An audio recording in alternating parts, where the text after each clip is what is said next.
जय जगन्नाथ निहारिका किचन को आपण समस्त को स्वागत। आज आसतु गोटे नुआ रेसिपी तैयारी करवा। नड़िया मुग सांग आम गुड़ मिसेकी पुर तैयारी करवा।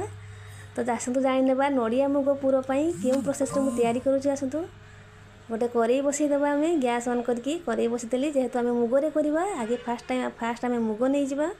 देखो गोटे ताटिया मुग मुझे तार कंचापण टे दूर करने आम खाली सिम करिकी अल्प अल्प भाजी आनिबा। बेसी आंच आम दबानी हाई फ्लेम रखिबानी पूरा सिम करिकी गैस रो आंच पूरा सिम करिकी आम मुग को भाजिबा। धीरे धीरे यहीपरी खुसुनी को एपट सेपट करदेबा। सांगे सांगे आमर मुग भाजा हो। शीघ्र शीघ्र मो चैनल को आपण मैंने सब्सक्राइब कर दिंतु आउ बेल आइकन को क्लिक कर दिंतु। देले सब नोटिफिकेशन आपण पाखक जीवो। मु जो भी वीडियो छाड़ले नुआ नुआ वीडियो सब आपण देखि परिबे। एबे हमरो मुग टिके हेई आसलानी देखंतु टिके तार कलर टिके चेंज हो आसलानी। बेसी भाजबानी अल्प अल्प अधा भाजा हो गला परे आम गैस को बंद कर देकी ताको सिझिबा आम गोटे प्रेसर कुकर नवा। जेहेतु टिके कटा मुग अच्छी ताको बतुरा हेनी टिके डेरी समय सिझिबो सेतिपई आम 2 ताटिया पानी देईदबा।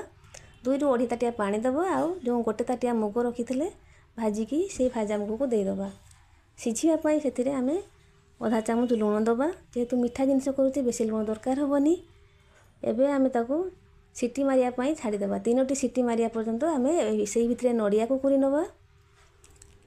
2टी मु नड़िया नहीं ताको फटेकी यहीपरी भाव में कुरी नौची। आपन चाहिए हाथ कुरुणी भी थी जदि हाथ कुरुणीले कुरी नेबे रने यहीपरी भाव में कुरुणी अच्छी कुरी नेबे। नहीं तो ग्राइंडर जार भी आप नड़िया को ग्राइंडिंग करदेले कुरा भाया पूरा हो। एबे आमर नड़िया कुरा हो गलानी। सीटी भी मारी सारानी 3टी सीटी। एबे आम देखा सीझी कि नहीं। प्रेसर कुकर ढाकुणी को काढ़ी देकी देखीदबा। देखंतु पूरा पानी पूरा सुखिला हो जाइए। 2.5 ताटिया पानी देइथिली सेतिकी आ बेसी आपण कम देबेनी। जेहेतु भाजा मुग टिके पानी टाणिबो। ये देखंतु टिके प्रेस करला को सिझी भी जाइए जना पड़ुची पूरा सिझी गलानी। पूरा बेसी घांटीबोनी जेमती सेही भली अनुसार आपण सिझेइबे। बेसी घांटी गले डालीटा भी भल लागिबोनी टेस्ट आसीबोनी। एहीपरी प्रेस करी देबे। आपण चटू को प्रेस कर देले ती अधा भांगा सब हो जीवनु। मुग को सब अधा भांगा कर देबे देले जाईकी पुरोटी ठीक हो। एबे आमे पुरो स्टार्ट करवा। गोटे कड़े बसईकी से गुड़ देईदबा। 500 ग्राम गुड़ देइची। जेहेतु गुड़ आज पुरो करवा चीनी रे करवानी एथिपाई 500 ग्राम गुड़ देइकी कड़े टिके गरम हो गला परे तापरे आमे बाकी सब जिनिस को दबा। आपको जदि मो वीडियो पसंद आसुथबो तेबे सांगसाथी को शेयर भी करंतु आ लाइक करंतु आ जदि कमेंट जणांतु केमिति हेइची नड़िया मुग आ गुड़ रे तैयारी पुरो। यहीपरी टिके आम गुड़ टिके तली गला परे जो नड़िया कुरिकी रखिथिले से पूरा नड़िया को आम देईदबा। नड़िया कुरा को देईदेला परे आम सब गुड़ सांगरे भल से मिसईदबा चारिआडे। तापरे जो आम मुग को जो रखिथिले सब अधा भांगा करिकी जो टिके घांटी खाली रखिथिले बेसी घांटीबानी डाली भलिया करबानी। अधा भांगा सब जो करिकी रखिथिले से मुग को सब ढाळीदबा। यहीपरी भाव में सब मुग को आम ढाळीदेले एबे आम सबको भल भाव में मिसईदबा। नड़िया गुड़ आ मुग को चारिआडे भल से मिसईदबा। जेमती आपण माने नड़िया पुर करंती सेहीपरी ए पुर भी पूरा पानी सुखिला हवा पर्यंत ताको कड़े रे खुसुनी रे एहीपरी खुसुनी चलेबा।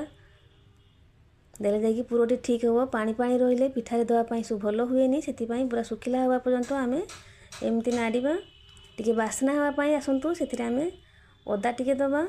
देखंतु अदा को मु छड़ीकी छोट साइज 2टी अदा नहींची ताको आमे छेंची दबा। ता सांग को आमे 4टी गुजराती नहीं जिबा। 4-5टी गुजराती नहीं ताको अदा सांगरे आमे छेंची दबा। ए छेंचा को आमे पुरो रे पकई दबा। देने तार बास्ना भल आसीबो। पुरोर बास्नाटा बहुत सुंदर आसीबो। एबे आमे चारिआडे मिसई दबा। अदा आ गुजराती छेंचा को सेही पुरो सांगरे चारिआडे मिसई दबा। एबे हमरो टिके पानी मरी आसलानी टिके सुखला सुखला हो आसलानी। टिके सिम करदबा। आम गैस आंच सिम करदबा केना आम मीठा जिनिस तैयारी करूचे माने तळे लागी जीवो सेतिपाई खुसुनी को आम चलेबा बंद करबानी। एबे हमरो पूरा आस्ते आस्ते हेई आसुची। आपण माने तो नड़िया और गुड़ रे पूरा तैयारी करथिबे मुग मिसेईकी एमती करंतु। देखंतु मंडा पिठारे खाईदेले यहीपरी गुड़ आ नड़िया को पूरा करके देले बहुत टेस्ट लागिबो। ଟିକେ ହାତ ମାରିଲାକୁ ଅଠାଳିଆ ଲାଗୁଛି ମାନେ ଏବେ ଆମର ପୁର ହେଇ ଆସିଲାଣି।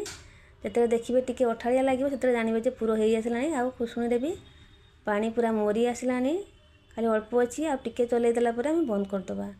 এই ଦେଖନ୍ତୁ ପୁରା ଶୁଖିଲା ହେଇଯାଇଛି। ଥଣ୍ଡା ହେଲା ପରେ ପୁରା ଟାଣିଯିବ। ଏହିପରି ପ୍ରୋସେସ୍ରେ ଆପଣ ଘରେ ତିଆରି କରନ୍ତୁ ନଡ଼ିଆ ଆଉ ମୁଗ ପୁର। ଏବେ ଆମର ପୁର ହେଇଯାଇଛି ପୁରା।